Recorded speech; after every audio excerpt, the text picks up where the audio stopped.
This is the sound of your ride home with Dad after he caught you vaping.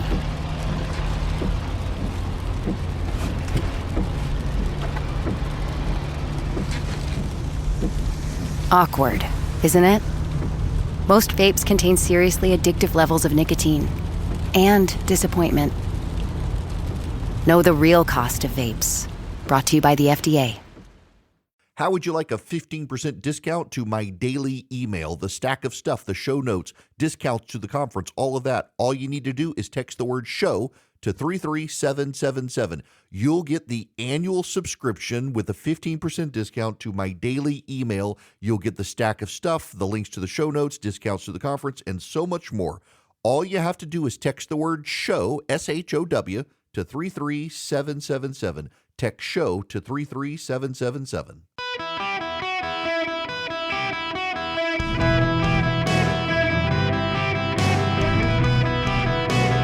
Welcome to the Eric Erickson Show podcast, Hour 2. My fellow Americans, welcome. It's Eric Erickson here, across the fruited plain. The phone number is 877-973-7425.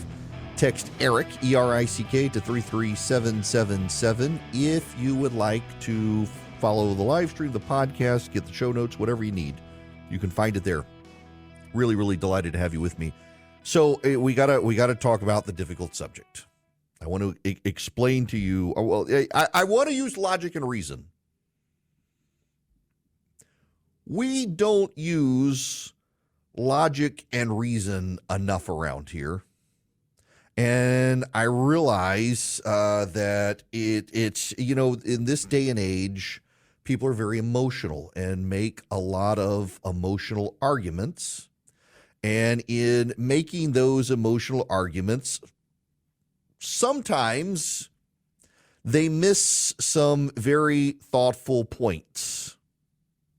And I'm going to try now to make some very thoughtful points to you and for you about the issue of the Speaker of the House. Marjorie Taylor Greene has decided now to make her motion to oust him. I'm sorry, I'm sending an important note about this topic to someone. Okay. Now, Twitter's over capacity. There we go. Let's talk about this issue. I want to play for you, for example, Lauren Boebert. This is a clip of her talking to Manu Raju at CNN about ousting Speaker Johnson. Support. So it makes no difference to me if it's Hakeem Jeffries as Speaker or Mike Johnson right now. I don't think it makes him weaker. I mean, Mike's, he's under siege in a lot of different areas, and I think he feels that now. Are you comfortable with Democrats voting to keep Michael Johnson in the speakership? No, I'm not. Why? Because Hakeem Jeffries should be the Speaker. That's Jamal Bowman at the end. Lauren Boebert, though, saying that it doesn't matter to me whether it's Hakeem Jeffries or Mike Johnson in charge of the House. This is the Speaker of the House asked about this. First I've heard of it. Look, I have to do my job. We have to do what we believe to be the right thing. What the country needs right now is a functioning Congress. They need a Congress that works well, works together, and does not hamper its own ability to solve these problems. And so we saw what happened with the motion to vacate the last time. Congress was closed for 3 weeks. No one can afford for that to happen. And so we need people who are serious about the job here to continue to do that job and get it done. So I have to do what I believe is right every day and let the chips fall where they may.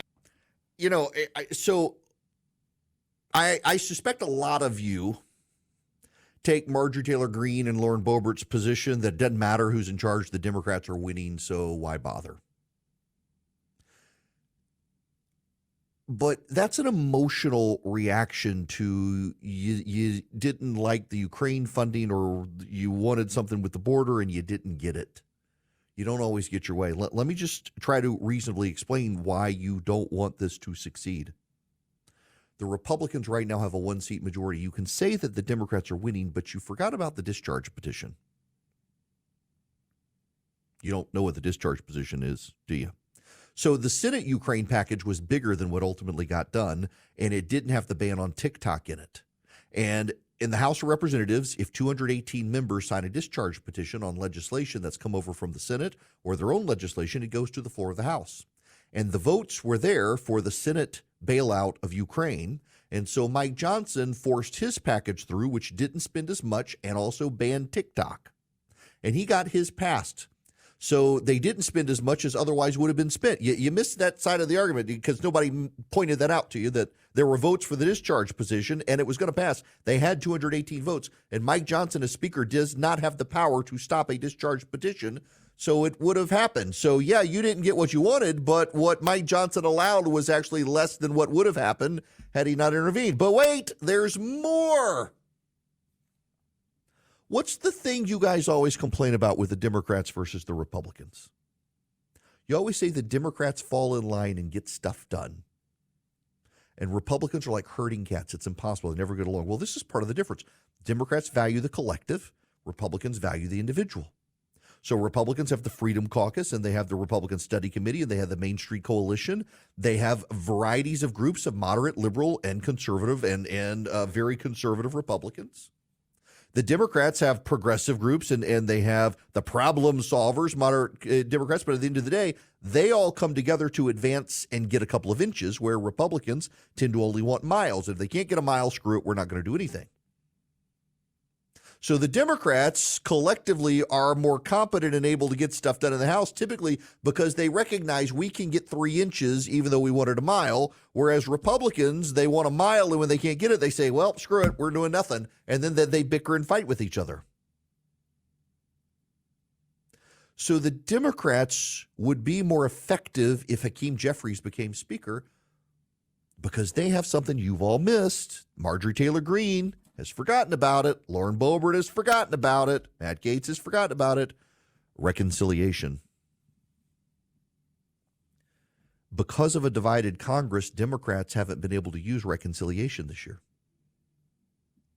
You put the Democrats in charge, you get reconciliation. Reconciliation bypasses the filibuster in the Senate. So the Democrats, the rule with reconciliation is twice a year, really once, but they've now finagled the rules to be able to do it twice. They can arrange a package in the Senate that cuts the deficit, is a financial spending package, and it only needs 50 votes because Kamala Harris is the tiebreaker. So if you oust Mike Johnson like Marjorie Taylor Greene wants, because you've decided there's no difference between the Republicans and the Democrats in leadership, you're going to see real quick the difference, because that's how they got the Inflation Reduction Act passed. That was actually their climate change bill. They did it under reconciliation, so they didn't need Republican votes, and it bypassed the filibuster. And Mike Johnson hasn't let that happen. You may not like him. You may think he's collaborating with the Democrats. You may think he's no better than the Democrats, but you need to exercise the imagination to ask yourself, what could the Democrats do if they were in charge that Mike Johnson is not letting them do? Mike Johnson is the guy standing at the bridge, Horatius at the gate, saying, who will stand on either hand and hold this bridge with me? And right now, everybody around him is trying to knife him, and he's the guy there saying, hey, you may not like what's getting through the gates right now, but you wait and watch what happens when I'm not here, because the Democrats will take advantage of it. They're dying for a unified position that they can use, and you can say, well, Kristen Sinema and Joe Manchin, they'll stop them in the Senate. Do you really want to take that chance? Do you not think the Democrats could offer one of them something to be their legacy legislation so that when they leave the Senate, all of the media glorifies them and says they saved us from the GOP? Do you really want to take that chance? What's, I think, really interesting here is that Marjorie Taylor Greene bailed on the idea of ousting Johnson after funding Ukraine. She realized she couldn't get the votes, and the only thing Mike Johnson has done since then is put real points on the board for the GOP against anti-Semitism. He went to Columbia, was hurled invective by the left. He stood there and denounced anti-Semitism and denounced the campus protesters, and now Marjorie Taylor Greene wants to oust the guy? Is that a coincidence that he goes hard against anti-Semitism and Marjorie decides it's time to oust him?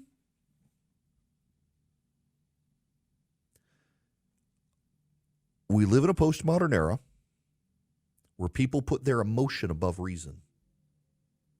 You're angry about what's happened in the House. All I'm asking you to do is you think, you have emotionally, you're not even thinking, you feel like the Democrats are winning. All I'm asking you to do is to think, not feel, but think about what Democrats could do with a majority and reconciliation of the Senate that they can't do because Mike Johnson's there blocking them.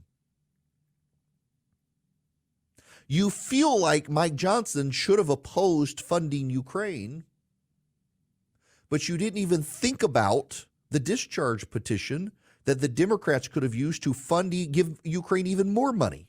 And you feel like he betrayed you, and you're not even looking at what happened with the discharge petition where the Democrats give Ukraine even more money. You haven't heard Marjorie Taylor Greene tell you, have you? Or Matt Gaetz or Lauren Boebert, and it was coming down the pike. The signatures were there. This is all an emotional reaction to you're not getting what you want. And here's the problem. You never do. Because you're confusing strategy and tactics. Marjorie Taylor Greene is confusing strategy and tactics. Marjorie Taylor Greene doesn't have a strategy to prevent the Democrats from becoming in charge because Marjorie Taylor Greene says she feels like they're already in charge because she didn't get her way. The Democrats are not in charge. The Republicans control the committees. The Republicans are in charge of the committees. You have a one-seat majority. Mike Johnson steps aside. Suddenly the Democrats win. Why? Mike Gallagher, don't forget, Mike Gallagher is gone now. The congressman from Wisconsin left the House early. He did so a week ago. Meanwhile, there was a special election in New York where the Democrats won the special election. So that's a one-seat majority for the House Republicans right now. Emotionally, you want people to know Mike Johnson's not your guy. So let's let the Democrats save him. And then we can blow everything we get from here on out that we don't like. We can say it's the Democrats who did it. It's Mike Johnson, the Democrat, who did it. It's petulance. It's postmodern emotion at play. Because you're not willing to give Johnson the credit for stopping a lot of stuff you don't like because you don't have the emotional intelligence to see it and to recognize it, Marjorie. We're just playing here. This isn't serious stuff. The Democrats will protect Mike Johnson, and all of you guys can say, well, he's a Democrat speaker now. If he's a Democratic speaker, he'd cobble together a coalition to push through a left-wing agenda that would get passed through the Senate on reconciliation, and he's not going to do that. But because that's not going to happen, you can give yourselves your talking point, pat on the back, that, he's the Democrats' problem. No, he's not our problem.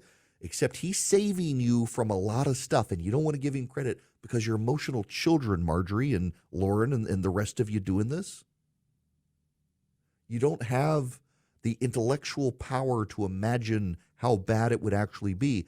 I know how bad it would actually be because I lived through the Democrats controlling Congress where they marched their way through just 2 years ago with an investment reduction or Inflation Reduction Act that had nothing to do with inflation and got a massive climate change package done and had Joe Manchin go along with it to get some of his preferred initiatives. You think they can't find something Joe Manchin would throw in to support so that Joe Manchin can have a legacy in the Senate and get something passed on reconciliation? Why don't you guys do this? Let Hakeem Jeffries be speaker, and then you can complain again while I tell you I told you so. Except it's not going to happen.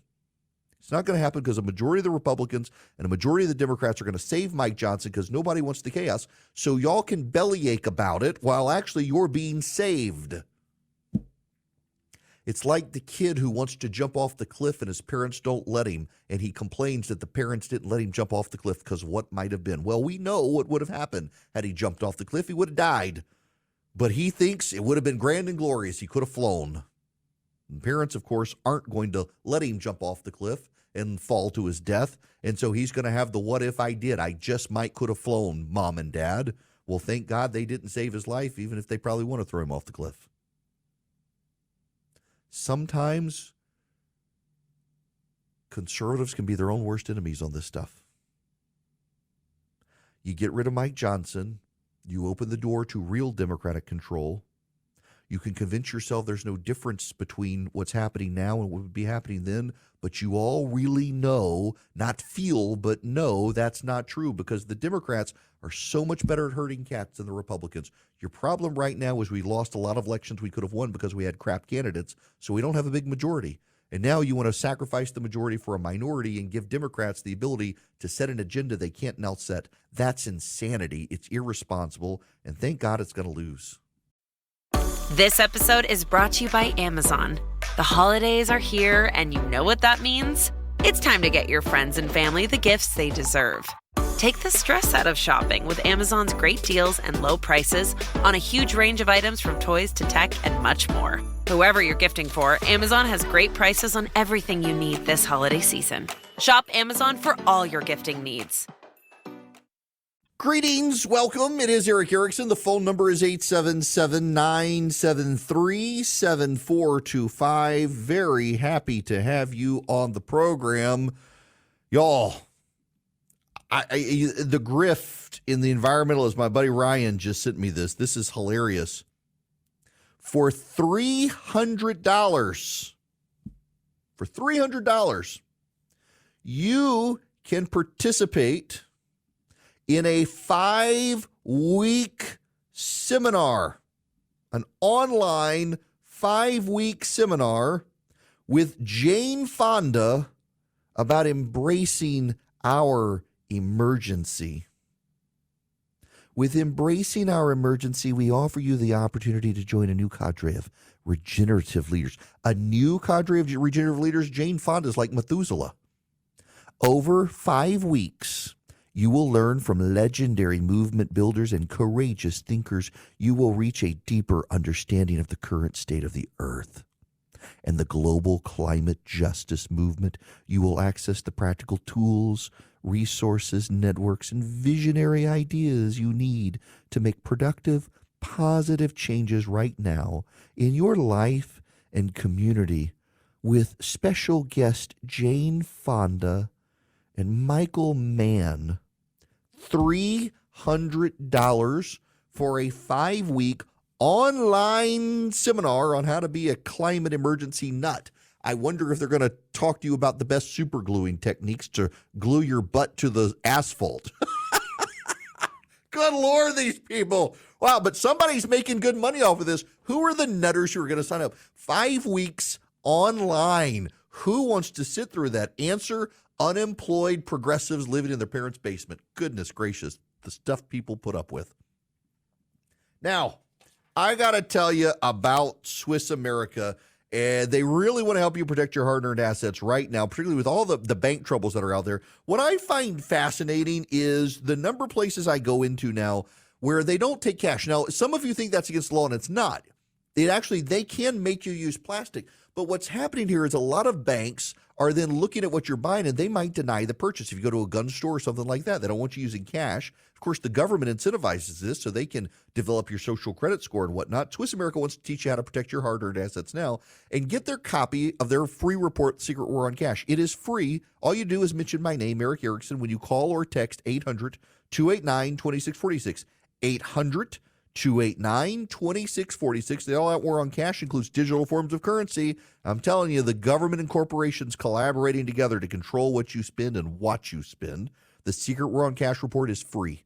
Mention my name, Eric Erickson, when you call or text 800-289-2646. That's 800-289-2646. All you do, mention my name. It's completely for free. Eric Erickson, 800-289-2646. Message and data rates may apply. Talk to Swiss America. Get their Secret War on Cash report completely free. Blinds.com Cyber Monday Last Chance is happening now. Don't miss out on up to 45% off site-wide. A Blinds.com design expert can help you make the perfect selection on your schedule. We can handle everything from measure to your whole home installed for one low cost. With over 25 million windows covered, Blinds.com is the #1 online retailer of custom window coverings. Save up to 45% site-wide, plus a free professional measure right now at Blinds.com. Rules and restrictions may apply. Greetings. It is Eric Erickson here across the nation. The phone number 877-973-7425.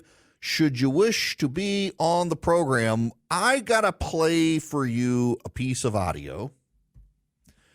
It's about the protests, and I'm not talking more about the protests. I'm kind of tired of talking about the protests, but just bear with me here. There's a method to my madness.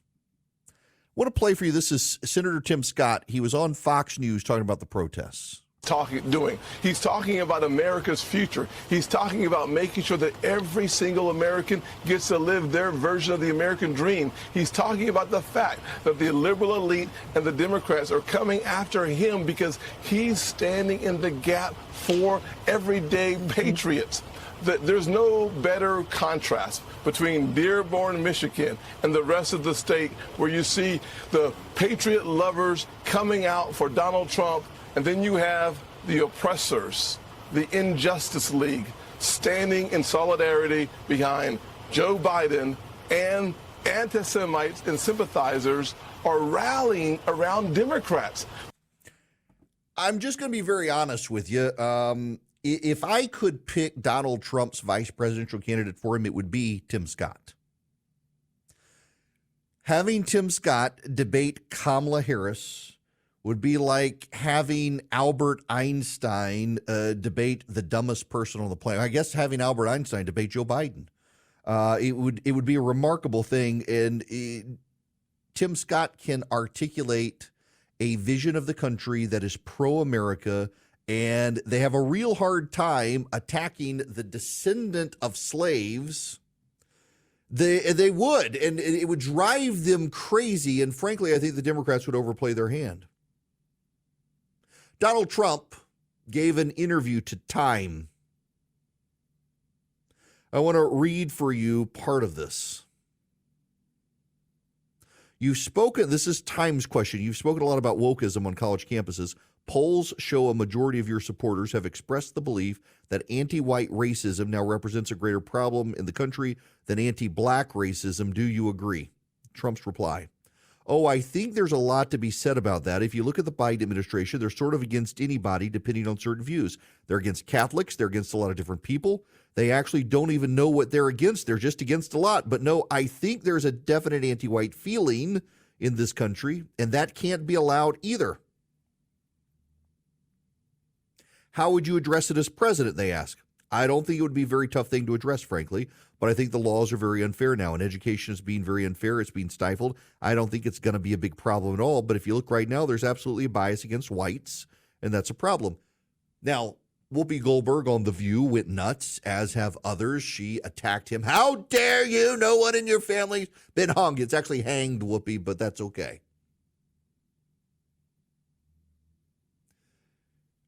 No one, including Donald Trump, is saying what's happening to white people is as bad as what happened to black people. I think when you have some idiots out there saying that Jews are now seeing what's happened to white people, not really. But, Chris Rufo's done a very good job of exposing Fortune 500 companies that have taken the position that no men will be allowed to be hired in certain positions, no white men in particular allowed to be hired in positions. And as blue-collar Hispanic voters integrate further into this country, they identify more as white, and they feel the stigma, they feel the anxiety. And people are outraged by what Donald Trump said, except, blue-collar voters are not.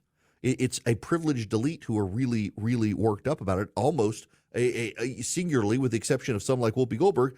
Privileged white elite people are upset. How dare you say that there's anti-white racism by a group of people who run a bunch of companies that do not want to hire white men?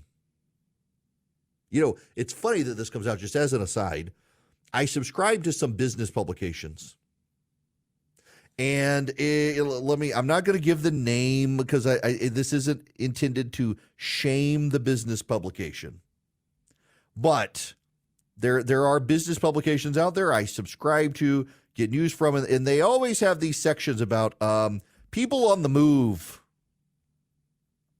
And it's who companies wish to pay to get a placement in the business publication.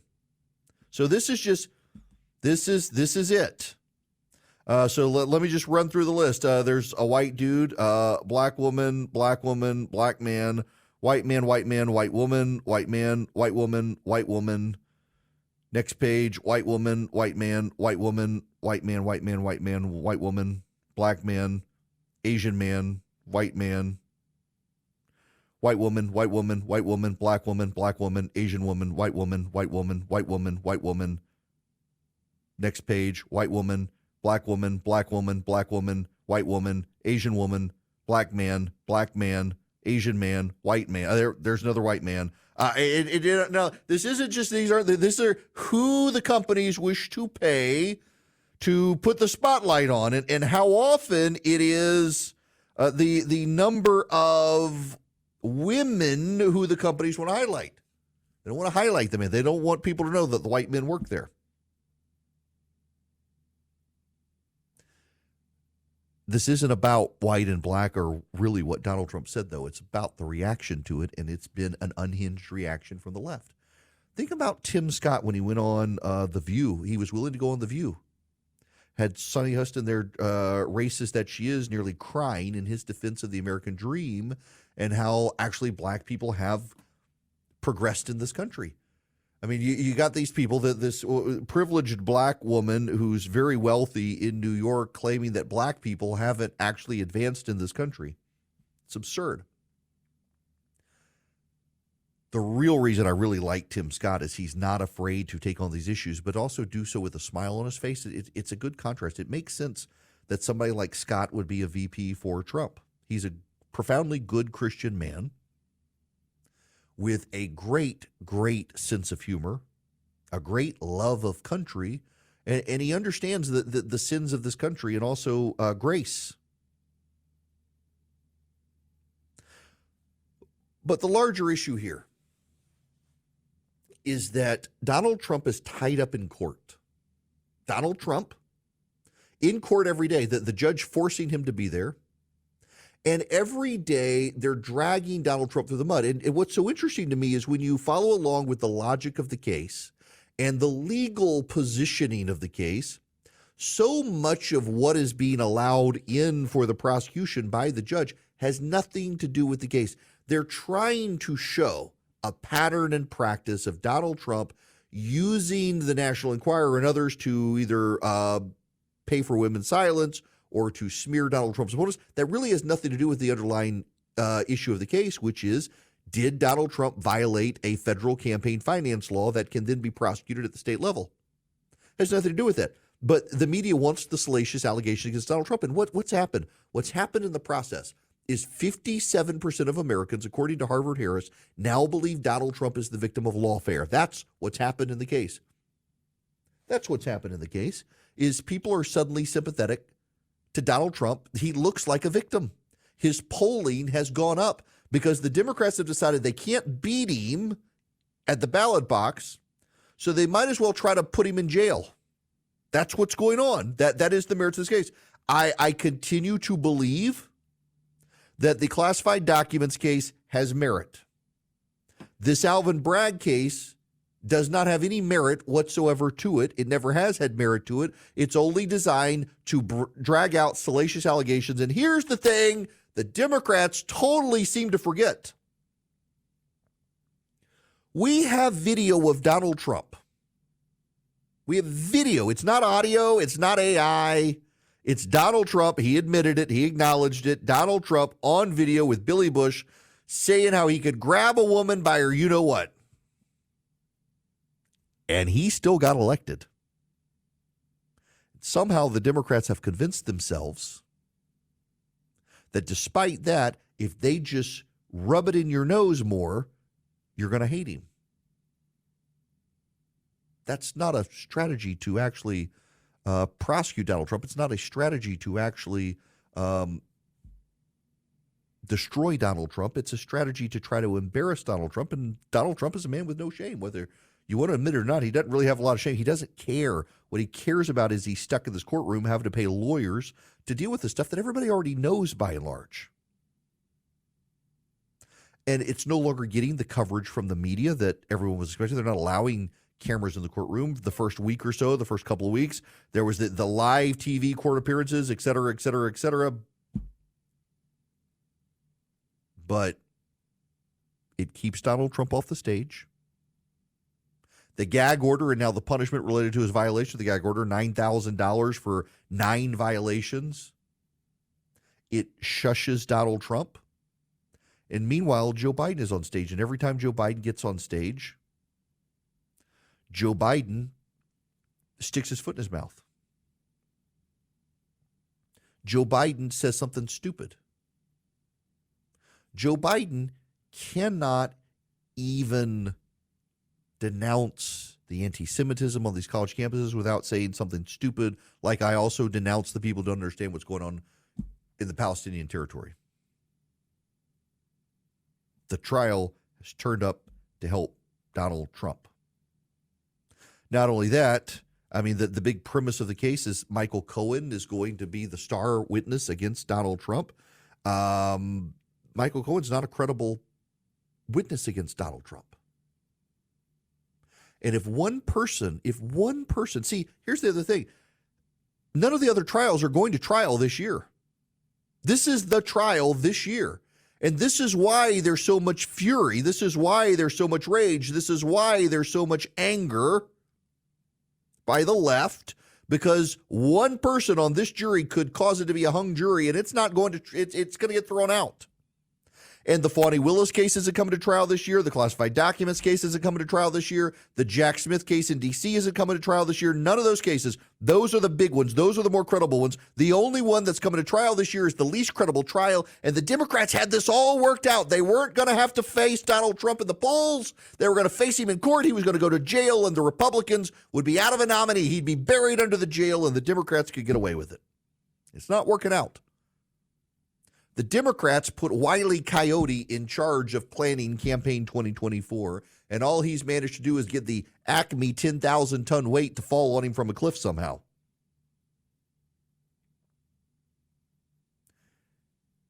But all of this is why Donald Trump should have a guy like Tim Scott out there now as his VP nominee, because Donald Trump is stuck in court for these weeks. And he should have someone on the campaign trail. And having the happy warrior who can poke fun at the left and actually love America is a great counter visual to these anti-American Democratic protesters and these anti-American Democratic politicians like Jamal Bowman, who are siding with the terrorists in Israel. Having someone out there right now like a Tim Scott would be good. And so it's good that Tim Scott's getting out there right now. I just think he's a better visual. He's better on TV than Doug Burgum. I think Kristi Noem 20 years ago, in addition to killing a goat and a dog, killed off her political career without even knowing it. If Donald Trump were to pick someone from Florida, a Rubio or a Ron DeSantis, which I don't think would happen, one of them would have to move their voter registration out of Florida. Donald Trump would have to consider moving out of Florida because the Constitution prohibits two people from the same state being on a ticket together. Scott makes sense. Scott makes a lot of sense. I don't know that it'll be him. I think he'd be great. I think Scott would be great. But what I do think is that the Democrats, they were convinced that they got Trump. And the Alvin Bragg case, even they know it doesn't have merit. And now they're starting to realize none of the other cases are coming to trial. And that's making them become even more unhinged. It's making them become even angrier. And it's making them play to Donald Trump's trap. None of them had to respond to Donald Trump's Time magazine interview. Nobody really pays attention to Time anymore. Donald Trump gave them a very long interview. They could have ignored it. They could have ignored it. They chose not to ignore it. And in doing so, they took Donald Trump's bait, all while thinking they had walked him into a trap. They forget Donald Trump is the political equivalent of Brer Rabbit. And they're the suckers who just got played by him. All right, we got to move on to other things. However, before I get out of here, I got to tell you about Americans for Prosperity. They're doing a bus tour for Americans for Prosperity. And as a matter of fact, let's see. Speaking of, yes, Americans for Prosperity. They're doing a prosperity tour. Prosperity is possible. ProsperityIsPossible.com.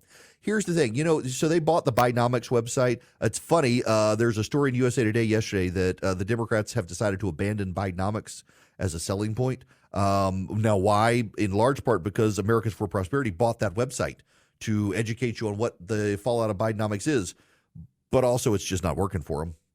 But Americans for Prosperity now wants you to remember that there are ideas, limited government and free market principles that actually can get the economy going again and get you back to work and improve your way of life. People have forgotten. Even people on the right now, they want to try essentially progressivism as done by the right. That's not going to work. We know the tried and true works. And so Americans for Prosperity, they're doing a bus tour around the country, reminding people that we know how to get spending under control. We know how to bring down energy prices. We know how to stop governments from forcing workers into unions. We know how to get our economy back. You can go to prosperityispossible.com today, prosperityispossible.com. You can sign up, find out where Americans for Prosperity is going to be in your neighborhood. Take yourself, take your kids, and just remember, we know the tried and true. We know what works. And because we know what works, we know what's tried and true, we know how to revitalize the economy. If the GOP takes back Congress, takes back the White House, Americans for Prosperity has those ideas. They're caretakers to good ideas. prosperityispossible.com. Go check it out.